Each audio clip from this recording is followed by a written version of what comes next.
Tudo bem. Bem, no Guarujá a gente tem um diferencial que eu acho que é importante, que o prefeito, além de ser servidor público, ele é médico, né? E médico daqueles que atuava diretamente nos lugares mais pobres.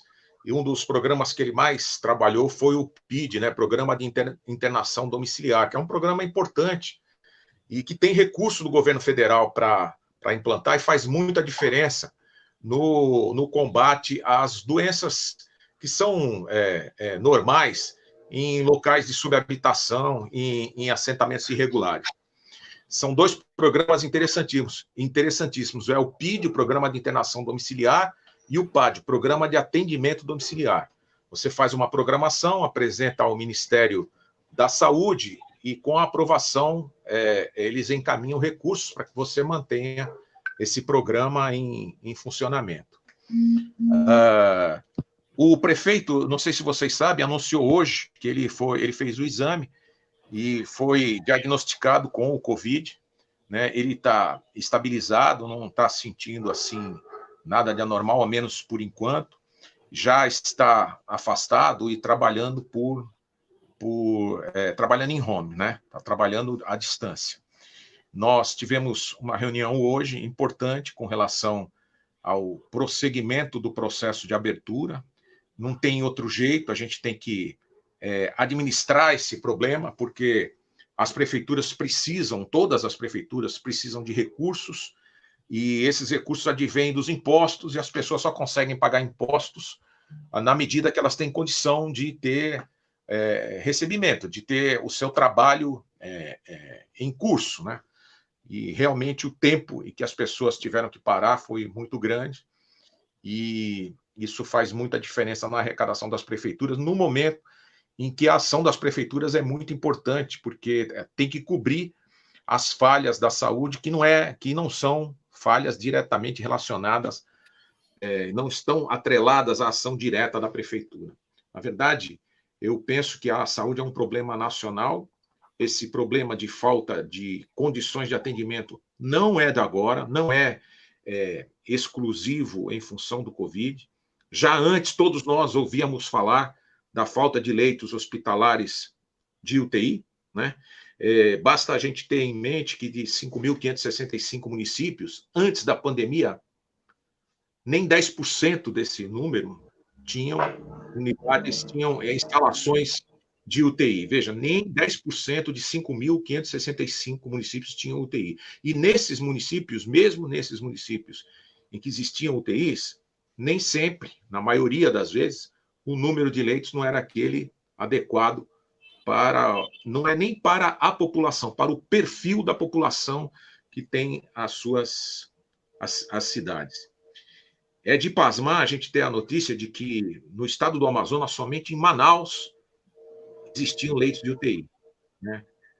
É um estado onde a densidade é pequena, mas tem um número considerável de habitantes, e todos eles merecem respeito. Eu acho que, de tudo que a gente está passando, de verdade, assim, o governo nunca se preocupou em dar ao SUS a estrutura que o SUS precisa para atender aquele princípio de atendimento universal em nível de saúde para toda a população. Ocorre que as doenças normais, elas têm uma velocidade de prejuízo à saúde muito diferente dessa do Covid. E o Covid veio para mostrar o quanto nós estamos fragilizados nesse sistema. Eu acho que se deve pensar a saúde de uma outra forma. Eu tenho certeza que você, Marquinho, e você, Fábio, e as vossas famílias, vocês têm uma cobertura de um plano de saúde. A maioria das pessoas que tem cobertura de plano de saúde paga por isso, paga caro por isso, utiliza um percentual muito pequeno daquilo que efetivamente paga. É como se nós estivéssemos fazendo um seguro. O lucro das empresas que têm esses planos de saúde é astronômico. Eu acho que está na hora do governo brasileiro pegar uma parte desse lucro e destinar ao SUS, porque, de verdade, os primeiros socorros, quando acontece um acidente, você é socorrido pelo sistema SUS, pela estrutura municipal, pela estrutura do Estado, que basicamente são estruturados em cima desse sistema universal. Não é justo que tanto dinheiro se dirija para benefício de empresários, pelo menos enquanto o sistema de saúde tiver a estrutura que tem. O caso de Cubatão é um caso muito parecido com o do Guarujá, mas eu penso que numa proporção um pouco maior da população menos favorecida e pela conformação dos assentamentos irregulares, pela proximidade, pela dificuldade de acesso, pelo próprio perfil de renda da população, essa população fica um pouco mais exposta, né, até de consciência do perigo que significa esse vírus, fica um pouco mais exposta aos malefícios dessa pandemia do que os demais. Eu não sei, a gente está vendo de verdade ainda reflexos, porque nós temos ações completamente contraditórias. Primeiro,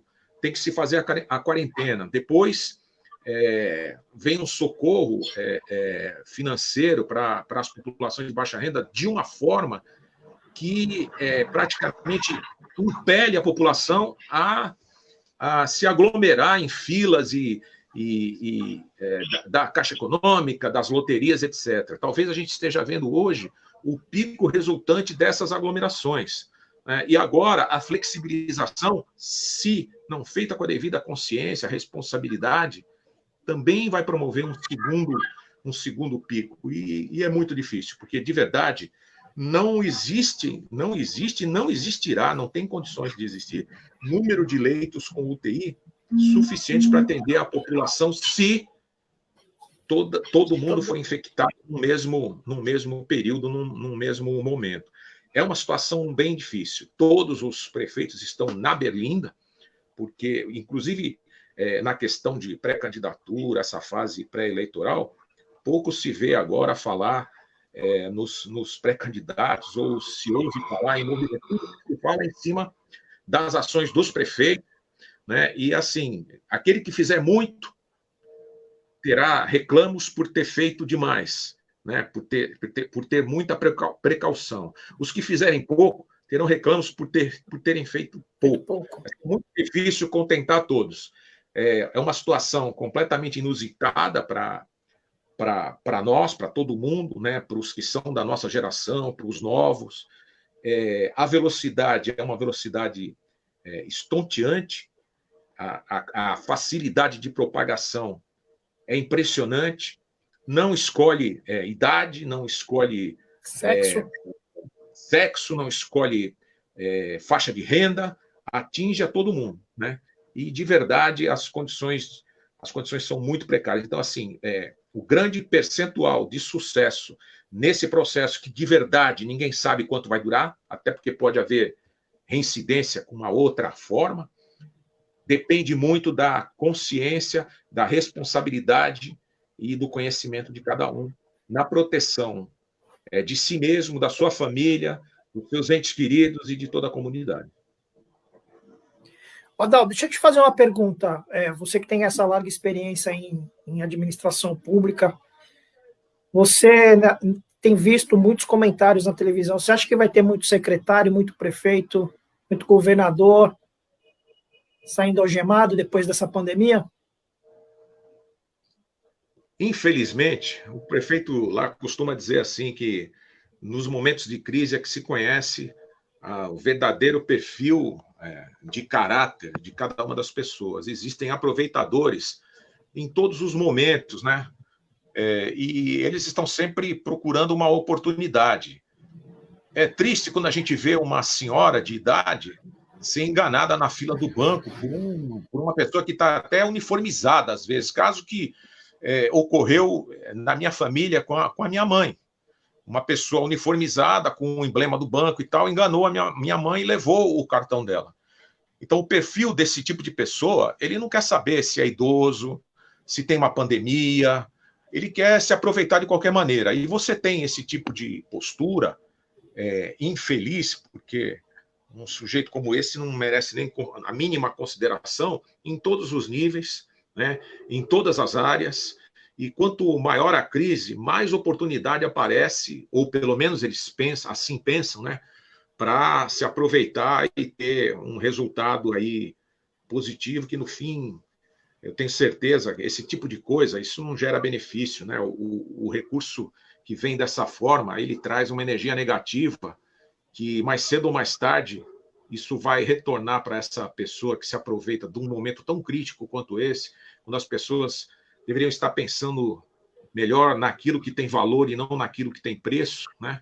E de encontrar o seu caminho de felicidade pessoal do que se aproveitar dos outros, né? Eu espero que todos que trilhem esse caminho encontrem um abismo lá na frente, sinceramente.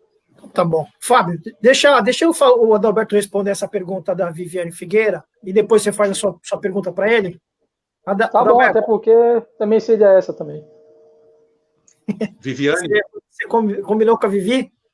Não, mas eu tenho um complemento, mas faz a da Vivi primeiro, depois eu complemento. Deixa eu tirar o óculos para ler aqui, que tá pequenininho. Você acha que, assim como o Guarujá, Cubatão deveria ter um hospital de campanha? Olha, Viviane, obrigado pela pergunta, viu? Eu quero dizer para vocês que eu faço parte de um grupo de oposição ao prefeito. Hoje a gente lançou uma página no Facebook, é o grupo Por Amor a Cubatão, que concentra os esforços aí de várias lideranças, pessoas muito conhecidas. É um grupo apartidário, né? Super apartidário, mas tem vários pré-candidatos e nós estamos unidos no processo aí para oferecer à cidade de Cubatão uma oportunidade para que exista uma mudança real, uma alternativa diferente. E ontem, a principal discussão foi exatamente o tema da saúde, para que nós, como grupo, tenhamos um pensamento que reflita o consenso desse grupo. E nós tivemos a oportunidade de estar com o doutor Paulo Rosa, e o doutor Rosa colocou exatamente a preocupação dele. O que acontece? Cada cidade tem um perfil e uma característica diferente. O doutor Paulo entende que é possível, uma vez que há espaço dentro do hospital, estruturá-lo para que haja esse atendimento. O que nós temos notícia é que haja o atendimento necessário a cobrir aí o número de casos em Cubatão. O que a gente tem notícia é que, e essa notícia vem dos cidadãos, é que isso não vem acontecendo na dimensão necessária para promover o atendimento às pessoas que estão infectadas. O hospital de campanha do Guarujá foi feito num momento em que o crescimento do número de infectados estava já se mostrando muito grande e nós não tínhamos uma estrutura adequada para abrigar novas instalações. Nós estamos agora com 70 leitos de UTI, fazendo mais 10 leitos, né? E o hospital de campanha vem funcionando, e aí tem uma característica bem diferente. A filosofia inicial foi a de separar as pessoas que estão com sintomas dos demais cidadãos que se encontram doentes, evitando que as pessoas adentrem as unidades de atendimento de saúde. O hospital de campanha faz isso de uma forma muito real lá no Guarujá, até pelo seu isolamento de localização, porque ele está dentro da base aérea e tal, então tem toda uma segregação. Nós tivemos também uma felicidade imensa de conseguir fazer um acordo com o Ministério Público, e eles liberaram de imediato um recurso oriundo de um TAC, de um processo de termo de ajuste de conduta, compensação ambiental, da ordem de 8 milhões. Na verdade, custa mais do que 8 milhões, por causa da forma como ele foi feito. Não, o hospital de campanha lá não é um hospital que, ao se encerrar, tudo vai embora, todo equipamento vai embora. Todos os respiradores, todos os equipamentos que estão lá, eles vão ser aderidos à estrutura municipal. Os respiradores, todos os equipamentos de UTI, são 20 leitos de UTI e 50 leitos para as pessoas que estão num processo de observação e numa classificação mais grave. E também o projeto do hospital ele foi apresentado ao Ministério Público, que contratou um especialista, um consultor, e fez determinadas exigências que eu não sei se tem em outros hospitais de campanha, como, por exemplo, um sistema de exaustão especial para que o ar que circula lá dentro, porque é obrigatório ter ar-condicionado pela própria configuração do espaço, não retornasse para a circulação e as pessoas respirassem esse ar. Então, tem todo um cuidado, isso foi acompanhado por pessoas do Ministério Público que acompanhou esse processo. Então, assim, está funcionando muito bem, e nós estamos nos estruturando para absorver esse equipamento de forma definitiva. Então, existem, em termos de saúde, pelos especialistas, vários posicionamentos. Dependendo da circunstância do município, é necessário que se faça o hospital de campanha, e se o município tiver um espaço adequado e garantir que a circulação é segregada e que não há risco de contaminação, fazendo uma ala, um espaço dentro do hospital, que eu acho bem mais difícil do que fazer separado, né? E garantir as equipes também, porque hoje você fala assim, eu vou fazer 10 leitos de UTI, você terá condições de conseguir os respiradores, de conseguir equipe para colocar esses 10 leitos funcionando em quanto tempo, né? Então, quando a gente fala, eu vou fazer mais tantos leitos de UTI, existe um espaço de tempo aí para a estruturação física da acomodação desses aparelhos, para a compra dos aparelhos e para conseguir montar a equipe que vai permanecer ali, porque precisa de fisioterapeuta, precisa de enfermeiro, precisa de médico especialista, não é qualquer médico que faz, que pensa em entubar as pessoas. Isso é bem complicado, é bem complicado. Agora, de toda forma, eu acredito que os municípios devem se empenhar, de uma maneira ou de outra, para atender a demanda do seu município. E isso é que é importante. E buscar, na medida do possível, fazer testagem, porque o que me preocupa muito dos dados que vêm são aquelas pessoas que faleceram sem ter o diagnóstico de Covid e que, na verdade, são Covid.